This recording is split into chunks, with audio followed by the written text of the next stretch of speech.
Hello, everyone.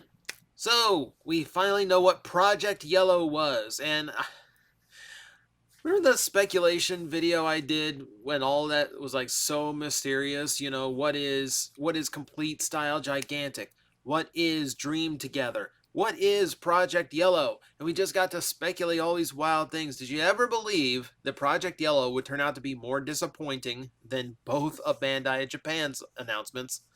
Because it is, and we're going to get to that. But I felt like just ranting about Project Yellow is not going to cut it today. So instead, I thought this would be a good time to look back at the collaborative series so far to see exactly where we are and where the level of quality is. So, collaborative started in 2020. We have not had it for very long at all. Technically, we'll get there. Technically, we could go all the way back to Star Wars Transformers and Marvel Transformers, but Takara wasn't involved in those. They weren't the best of toys as a result. These are far more in the lines of like full-on collaborations between different companies and brands. So we're going to stick to the ones that are officially collaborative, and that is going to start with Ectotron, a perfect blend of the 80s loves of Ghostbusters and Transformers. And Ecto 1 is one of those iconic 80s vehicles that I think everyone imagined as a Transformer at one point or another. And it's it's not a bad one. Not a bad one at all. It does some really clever stuff. I love how all the equipment on the top becomes his proton pack.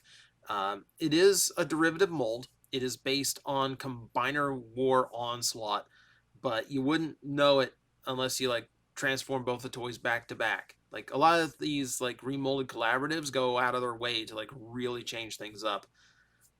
Is a very cool release. And this one got two releases: an alternate head with a quick change up to some of the accessories. So, quite a few ways to get this one. This one's really good. And my personal favorite comes right after. This is Gigawatt. I'm pronouncing it how they did in Back to the Future because that's correct for this situation. I know Gigawatt is a more correct pronunciation. In this case, I don't care. We've taken Siege Sideswipe and we have radically reimagined it as the DeLorean time machine from Back to the Future. And they didn't miss a trick on here. It's got the flight mode, it's got the gull wing doors, it's got the Mr. Fusion in the back that can plug into his gun. That's a brilliant idea. Even has the hook to catch the lightning bolt. Great figure all the way around. And again, so heavily remolded, it's hard to see the side swipe in him. Exceptionally good. You know, I actually love this. And again, classic 80s car that I know people have always imagined as a transformer. Some of you out there own it on a shirt, and you know this. You know the shirt I'm talking about. My eye relays. I apologize. So that one probably the best we've gotten. After that, we got Maverick. This one was not a derivative mold. This was the very first time we actually got one that was completely new, and this was to be this was to be released alongside the Top Gun Maverick movie. And then pandemic happens, and movie theaters shut down, and the movie got delayed. So all we got was this really dirty looking jet with a fairly basic looking robot. I wasn't really a fan of Maverick. He just didn't look. I don't know. I think it's really good that we actually got a fully new jet mold out of it. I'm glad they didn't just, repaint a Starscream or something. It just felt, I don't know. It just didn't feel like it was quite up to like standard Transformer quality. I mean, it had fun with the accessories at least. It gave him the volleyball. I thought that was hilarious.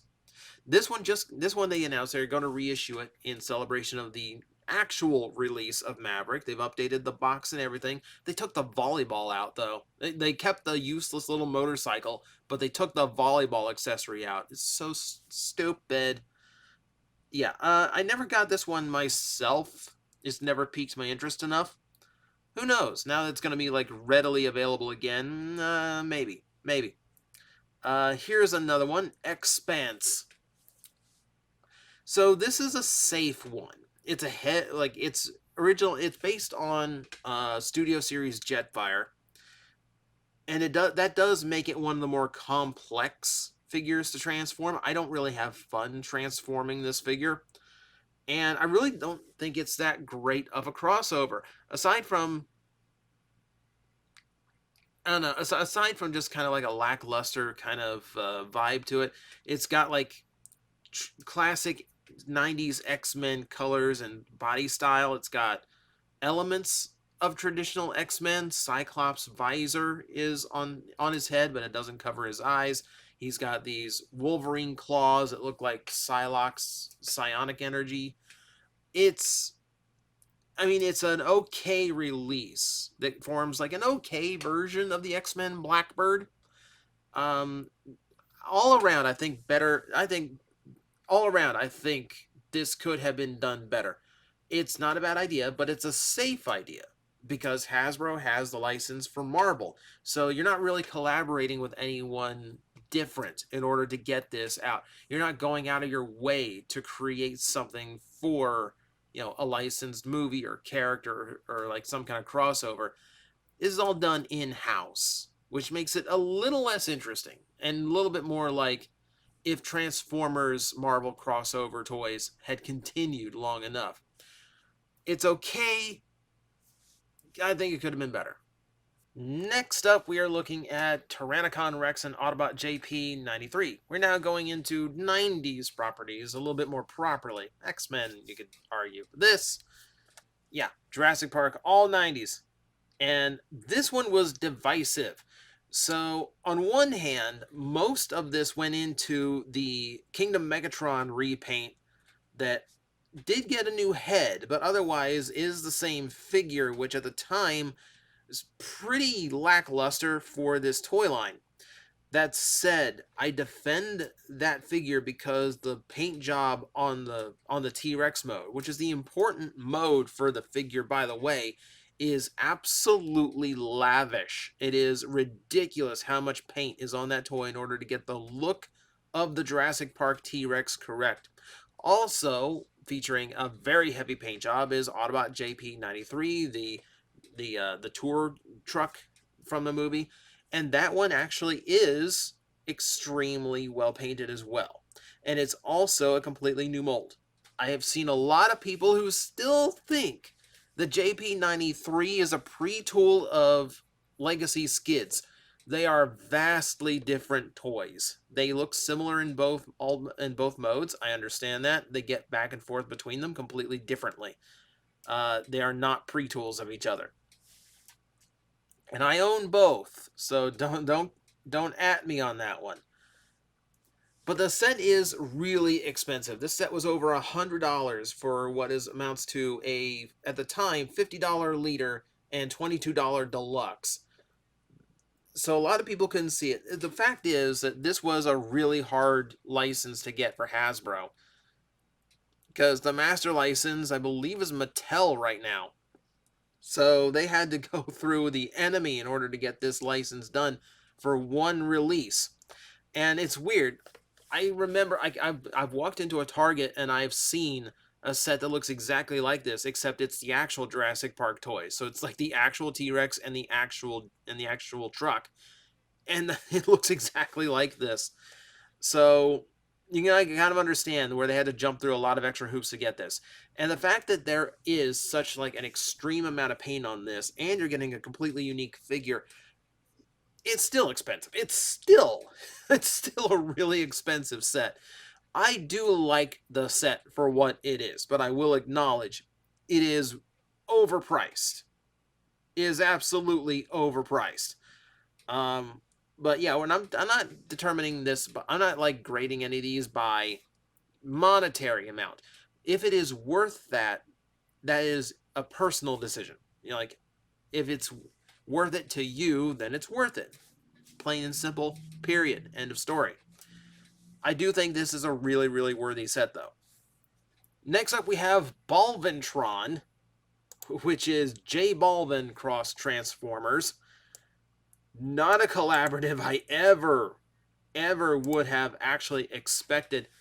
So, yeah, he's a singer. He's a rapper. Not my kind of music, so I'm not familiar with him personally. All I know is that he made the most garish sound wave of all time. So this was a departure. This was just a straight up repaint for the collaborative line. I mean, I say straight up. He actually comes with Jetfire's guns, which is a weird thing for a G1 toy to have. He does. There were two cassettes involved here too: Buzzsaw and Stripes. They picked one Autobot, one Decepticon. I don't know why, but it is at least fascinating. The like it's just a super bright yellow sound wave. We kind of went over this in my video about designers and celebrities getting to make Transformers, so I have all my little thoughts in there. As a collaborative series figure, I do think it's a miss. I think it's a pretty hard miss because it doesn't feel like any of the others. It's not using it's not an original character. Well, it's Balantron, but you know, technically it's just a repainted Soundwave. That's what I mean. Like, but there's no new tooling to differentiate it as a brand new character. That's where I'm getting a little bit weird about this. It doesn't feel like it fits in with the rest of the line because it's not a crossover between two long established brands that kind of grew up together. It's just a celebrity who got to design a Transformers color scheme. And that really doesn't strike me as like collaborative. It doesn't strike me as like fitting in with the rest of the line. I feel like this should have been like the Linkin Park Soundwave and just been like off to its own thing, you know? So this one I was never hot on. This one I never really liked. This one was interesting. So aside from the fact that, you know, it's a universal monster, it's Dracula. You know, Draculus. Let's be correct. The Transformer is Draculus. So this one was actually pretty clever again. So it's a heavily retooled mind wipe who now has no headmaster feature but does transform into Dracula and actually has a like a cloth good cape to make the bat wings even bigger.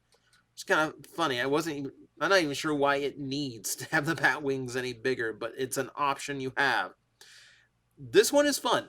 I do love that it came in a VHS style box. That made the set a lot more flavorful, I felt. And yeah, it's appropriate enough. You know, like Mindwipe's got that like coffin shaped uh, cockpit that you can stuff a Titan Master in. So like the shape is there, even if the gimmick is not. And it definitely takes this in a really weird direction for crossover stuff because this, you know, Dracula's in the black and white days of movies. We're going way back for a collaborative this. We're not sticking to 80s and 90s. This is now predating Transformers by a long shot. And now this is available for collaborative. That opened up a lot of windows. Now I think this is the release where people started buzzing about what else could we do? How far could this go? How crazy could it get? This was where it's like no limits. And it is kind of a throwback to a super obscure thing that Takara designers wanted to do at one time, where they did want to do a Dracula Transformer, strangely enough. So this was cool. I didn't pick this one up personally, but I love the concept of it. And I love how many avenues it opens up. More recently, this is the big deal. G.I. Joe and Transformers finally collaborating. Now, this is, again, a very safe one because it is within Hasbro's own properties. They don't have to go outside. They don't have to get anyone else on board with this. The execution is where it loses me a little bit, and we lost a lot of people. So, of course, G.I. Joe and Transformers crossing over has always been something fans have asked for. And we finally get it, but the execution is not what we expected. Megatron wears most of the Hiss tank off of his back and shoulders and doesn't really transform into it as much as he hides into it. He's very shell former in this one.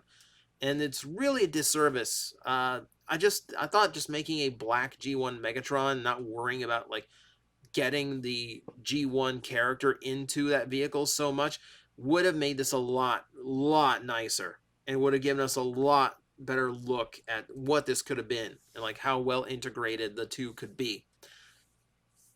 That's what I was hoping for. That's what we did not get. It should still be an interesting release. We are still suspect because the price is still like a little bit higher than we would like.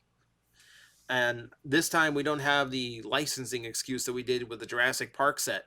This is just Hasbro just like arbitrarily putting a really high price on this.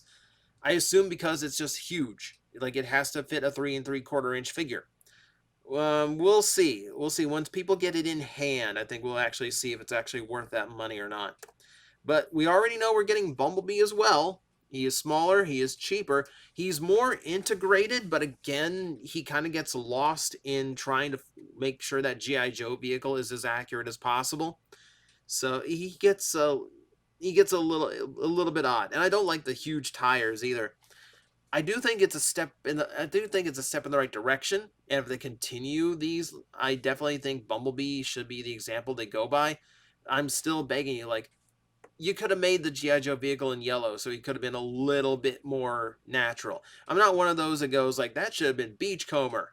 No, no, no. Beachcomber's a pacifist. You're not going to get him to make himself into a military jeep. I think this is fine. If you're gonna fit Bumblebee into the toy line, it's a small-ish vehicle and that kind of works. I think it looks better as a Transformer than Megatron, even if it doesn't hit the character part quite as hard. And that brings us to the interesting one here. Coming back from 2008, we have the return of Street Fighter Cross Transformers, now coming out in the West as a Target exclusive, and this is officially going to be a collaborative piece now. And it's always a weird set. It's a weird set when you're trying to get human characters and details like skin tone onto a robot form. That's already a little bit weird. I do like they're making it more available, though. I do like these sets. I remember online retailers like Big Bad had to like clearance these out, though. I meant to pick one up on clearance, but I never got around to it. It's interesting and fun. It's a fun set, we'll say that. Maybe not the best choices. I feel like Ryu got used for Optimus Prime's mold simply because it's the two like main characters of the franchise. And a tanker truck and jet doesn't really suit a warrior like Ryu. I could say a like over the top sports car fits Ken. That's kind of his style, right? A tank and jet definitely fits M. Bison. Important to note that they specify that these are like Optimus Prime as Ken, Megatron as M. Bison, rather than like the characters are now robots, something like that. In that context, I do think M. Bison's definitely the best out of the set. And then RC just feels like, hey, it's the girl. It's the girl toy. We're gonna paint her like the girl Street Fighter. It's not bad, but it definitely could have been better. It would have been nice if we could have waited for Minerva to come out, and then that could have been Chun-Li, so it still has the feminine figure, but it's a police vehicle. That would have been a nice one, but we couldn't wait, apparently. Nice to see it back, but yeah, it's a weird one. It's a weird one. And then we get to today's announcement. So, Tonkinator. Wow. Wow. So you're in the board meeting at Hasbro, and they're like, we need to use that Constructicon mold again, don't we? Like, we only got that one use out of it, so like we really want to crank that out again. Okay, how about we just do Generation 2 colors? I'm like, no, that's too easy. Let's see. What else can we do? Construction vehicle. Oh, don't we have Tonka? Don't we have Tonka? Yeah, let's just make the G2 colors and just throw a bunch of Tonka logos on it. That'll do. That'll call it a day. This, I believe, is probably. Remember when we were speculating, like maybe this could be like what's yellow? What are the yellow properties this could be? Could this be a Pikachu transformer? Could this be a Simpsons transformer? One I like, someone said it could be like the Turtle Party Wagon. Trying to think of like what are all these yellow things in media that this could have been. It's just a Tonka truck. Jeez. And there's no remolding to this whatsoever. It's the exact same figure, just repainted. It's the Generation 2 color scheme, but black instead of purple. and Autobot logos instead of Decepticon logos. This is the laziest, easiest thing they could have possibly done as a collaborative figure, and I don't know why they even bothered with it. It's just really uninspired. Really, really disappointing. Even if you wanted to use the Constructicons again, there are better options. You could do the Generation 2 release. You want to feel a little, you want to be a little spicy about it? You do the KB Toy Generation 2 Constructicons, the orange ones. Oh, speaking of the yellow and orange, how about we just do the Diaclone colors? If you want to do like Autobot versions of the Constructicons, do the Diaclone colors, and not like the orange and yellow half and half set. Do the one with the blue characters, like really mix it up, because we never get to see a multicolored Devastator, you know? Or do the thing that everyone digibashes and do them in movie Constructicon characters. This might be the one way I actually accept that. It could have been so much better than this. It could have been so cool, and it just... I don't know. Like, I'm not even disappointed that Project Yellow turned out to be disappointing. I'm disappointed that this figure itself turned out to be so boring when he has so many different options. But that, my friends, is the state of collaborative. If you look at it sequentially, it does kind of look like it's on a downward trend. We start extremely strong with Ectotron and Gigawatt, and now we get into yellow sound waves and yellow Tonkinators. Even the name is lazy. I don't know. At some point, stay tuned. At some point, we're not even going to wait too long to do this. I want to sit down and we're going to do like a Here's 10 for like the collaboration toys that should exist. That's what I want us to come to. Like, here are the 10 crossovers that have to happen. So, stay tuned. That will be coming. Until then, thank you guys for watching.